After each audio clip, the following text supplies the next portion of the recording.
that there's a lot of things that have happened in the armed forces and in the defense organizations.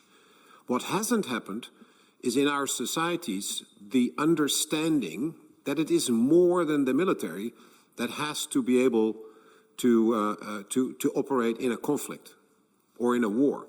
It is the whole of society that will get involved, whether we like it or not. That realization, we didn't talk about that much a year ago. If you look back to last year, what has happened in our alliance with regard to the battle groups that we set up, if you look back to the training, the fact that we now have Steadfast Defender with 90,000 troops, that is a record number. That is a record number of troops that we can bring to bear and have an exercise with in that size.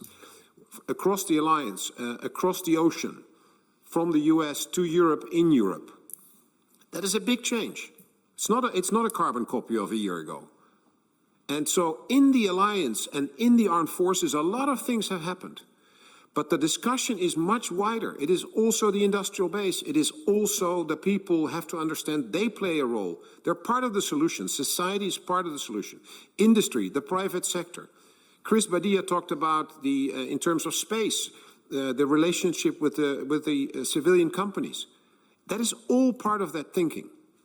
And we need to sit down and make it possible together. It's not just a job of the armed forces. That's my call that I was talking about yesterday. That is what General Biden in Sweden is talking about. And the fact that people find it a surprise and as a result buy a radio on batteries, that is great.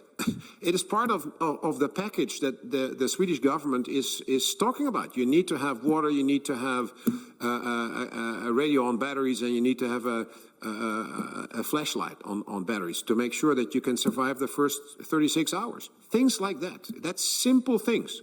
But it starts there. The realization that not everything is plannable, not everything is going to be honky-dory in the next 20 years. I'm not saying it is going wrong tomorrow, but we have to realize it's not a given that we are in peace. And that's why we have the plans. That's why we are preparing for a conflict with Russia and the terror groups, if it comes to it, if they attack us.